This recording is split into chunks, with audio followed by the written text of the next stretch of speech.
ಹೆದ್ದಾರಿಯಲ್ಲಿ ಗುಂಡಿ ತಪ್ಪಿಸಲು ಹೋಗಿ ಕಾರು ಪಲ್ಟಿಯಾಗಿದೆ. ನೆಲಮಂಗಲ ನಗರದ ಕುಣಿಗಲ್ ಬೈಪಾಸ್ ಫ್ಲೈಓವರ್ ರಸ್ತೆಯಲ್ಲಿ ಘಟನೆ ನಡೆದಿದೆ. ಕಾರು ಪಲ್ಟಿಯಾದರೂ ಕಾರಿನಲ್ಲಿದ್ದ 6 ಮಂದಿ ಪ್ರಾಣಾಪಾಯದಿಂದ ಪಾರಾಗಿದ್ದಾರೆ. ಕಾರು ವೇಗವಾಗಿ ಚಲಿಸುತ್ತಿರುವಾಗ ದೊಡ್ಡ ಗುಂಡಿ ಸಿಕ್ಕಿದೆ.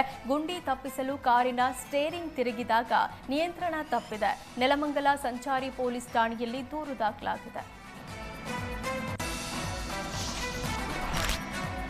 ನಿರಂತರ ಮಳೆಯಿಂದ ಅನ್ನದಾತರು ಸಂಕಷ್ಟಕ್ಕೆ ಒಳಗಾಗಿದ್ದಾರೆ. ದೀಪಾವಳಿ ಹಬ್ಬಕ್ಕೆ ಹೂವಿನ ದರ ಹೆಚ್ಚಾಗಲಿದ್ದು ಲಾಭದ ನಿರೀಕ್ಷೆಯಲ್ಲಿದ್ದ ರೈತರಿಗೆ ಆಘಾತ ಎದುರಾಗಿದೆ.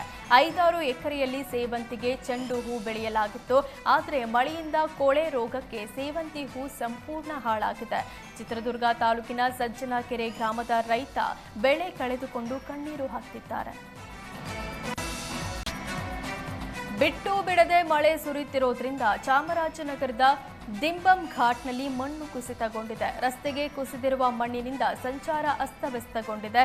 ಕರ್ನಾಟಕ, ತಮಿಳುನಾಡಿಗೆ ಸಂಚಾರ ಮಾಡೋರಿಗೆ ಸಂಕಷ್ಟ ಎದುರಾಗಿದೆ. ಬೆಂಗಳೂರಿಗೆ ಬಂದಿದ್ದ ವಿದೇಶಿಗನಿಗೆ ಬೀದಿ ನಾಯಿಗಳು ಕಚ್ಚಿವೆ. ಜೋನ್ಸ್ ಎಂಬಾತನಿಗೆ ಬೀದಿ ನಾಯಿ ಕಚ್ಚಿದ್ದು ಆಸ್ಪತ್ರೆಗೆ ದಾಖಲಾಗಿದ್ದಾರೆ. ವೈಟ್ ಫೀಲ್ಡ್ನಲ್ಲಿ ಬೆಳಗ್ಗೆ ರನ್ನಿಂಗ್ ಮಾಡುವಾಗ ಬೀದಿ ನಾಯಿಗಳು ದಾಳಿ ನಡೆಸಿದ್ದು ಜೋನ್ಸ್ ಕಾಲಿಗೆ ಕಚ್ಚಿವೆ. ಹುಲಿ ದಾಳಿಗೆ ಹಸು ಬಲಿಯಾದ ಘಟನೆ ಚಾಮರಾಜನಗರ ಜಿಲ್ಲೆಯ ಗುಂಡ್ಲುಪೇಟೆ ತಾಲೂಕಿನ ದೇಶಿಪುರ ಕಾಲೋನಿಯಲ್ಲಿ ನಡೆದಿದೆ. ಗ್ರಾಮದ ಚೆನ್ನಮ್ಮ ಎಂಬವರಿಗೆ ಸೇರಿದ ಹಸು ಬಲಿಯಾಗಿದೆ. ಕೊಟ್ಟಿಗೆಯಲ್ಲಿದ್ದ ಹಸುವನ್ನ ಚೆನ್ನಮ್ಮ ಹೊರಗೆ ಬಿಟ್ಟಿದ್ರು. ಶಾಲೆ ಬಳಿ ಹಸು ಮೇಯ್ತಿರುವಾಗ ಹುಲಿ ದಾಳಿ ನಡೆಸಿದೆ. ಚಿನ್ನ ಖರೀದಿಗಾಗಿ ಬಂದಿದ್ದ ಯುವಕ ನಾಪತ್ತೆಯಾಗಿರುವ ಘಟನೆ ಉತ್ತರ ಕನ್ನಡ ಜಿಲ್ಲೆಯ ಭಟ್ಕಳದಲ್ಲಿ ನಡೆದಿದೆ. ಕುಮಟಾ ತಾಲೂಕಿನ ಚಿತ್ರಗಿ ನಿವಾಸಿ ಜಾಕೀರ್ ಬೇಗ್ ನಾಪತ್ತೆಯಾಗಿದ್ದಾನೆ. ಮದುವೆ ಸಡಗರದ ಸಿದ್ಧತೆಗಳ ನಡುವೆ ನಾಪತ್ತೆಯಾಗಿದ್ದು ಕುಟುಂಬಸ್ಥರು ಕಂಗಾಲಾಗಿದ್ದಾರೆ. ಮದುವೆ ನಿಮಿತ್ತ ವಿದೇಶದಿಂದ ಊರಿಗೆ ಬಂದಿದ್ದ ಜಾಕೀರ್ ಅಣ್ಣನ ಮಗಳ ಜೊತೆ ಚಿನ್ನಾಭರಣ ಖರೀದಿಸಲು ಭಟ್ಕಳಕ್ಕೆ ಬಂದಿದ್ದ.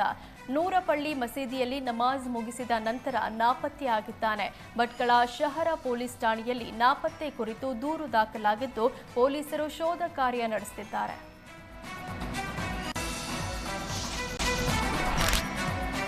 ವಾಲ್ಮೀಕಿ ಸಮಾಜದ ವಿರುದ್ಧ ಆಕ್ಷೇಪಾರ್ಹ ಹೇಳಿಕೆ ಖಂಡಿಸಿ ರಮೇಶ್ ಕತ್ತಿ ವಿರುದ್ಧ ಆಕ್ರೋಶ ಭುಗಿಲೆದ್ದಿದೆ. ಬೆಳಗಾವಿಯ ಗೋಕಾಕ್ನಲ್ಲಿ ರಮೇಶ್ ಕತ್ತಿ ವಿರುದ್ಧ ವಾಲ್ಮೀಕಿ ಸಮುದಾಯ ಪ್ರತಿಭಟನೆ ನಡೆಸಿದೆ. ರಮೇಶ್ ಕತ್ತಿ ವಿರುದ್ಧ ಧಿಕ್ಕಾರ ಕೂಗಿ ಆಕ್ರೋಶ ವ್ಯಕ್ತಪಡಿಸಿದ್ರು. ತಕ್ಷಣವೇ ರಮೇಶ್ ಕತ್ತಿಯನ್ನ ಬಂಧಿಸುವಂತೆ ಆಗ್ರಹಿಸಿದ್ರು. ಮನೆಯಲ್ಲಿ ಪಾರಿವಾಳ ಸಾಕುವ ಮುನ್ನ ಎಚ್ಚರ ವಹಿಸಬೇಕು. ಯಾಕಂದ್ರೆ ಪಾರಿವಾಳ ಸಾಕುತ್ತಿದ್ದ ವೈದ್ಯೆಯೊಬ್ಬರಿಗೆ ಉಸಿರಾಟದ ಸಮಸ್ಯೆ ಕಂಡು ಬಂದಿದೆ.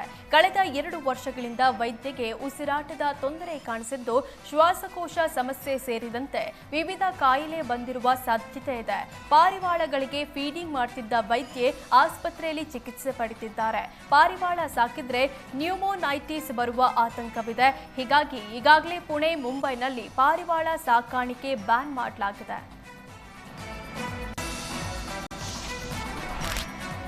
ಚಿತ್ರದುರ್ಗ ಜಿಲ್ಲೆಯಾದ್ಯಂತ ವರುಣನ ಆರ್ಭಟ ಜೋರಾಗಿದೆ. ಹಿರಿಯೂರು ತಾಲೂಕಿನ ಧರ್ಮಪುರ ಹಳ್ಳ ಉಕ್ಕಿ ಹರಿದಿದೆ. ಹಳ್ಳದ ನೀರು ಹರಿದು ಟೊಮ್ಯಾಟೊ, ಈರುಳ್ಳಿ ಬೆಳೆ ಜಲಾವೃತಗೊಂಡಿದೆ. ಹಿರಿಯೂರು ತಾಲೂಕಿನ ಅರಳೀಕೆರೆ, ಗೊಲ್ಲರಹಟ್ಟಿ ಗ್ರಾಮಗಳು ಜಲಾವೃತಗೊಂಡಿದೆ. ರೈತ ಮುದ್ದಣ್ಣಗೆ ಸೇರಿದ 2 ಎಕರೆಯಲ್ಲಿ ಬೆಳೆದಿದ್ದ ಟೊಮ್ಯಾಟೊ ನಾಶವಾಗಿದೆ.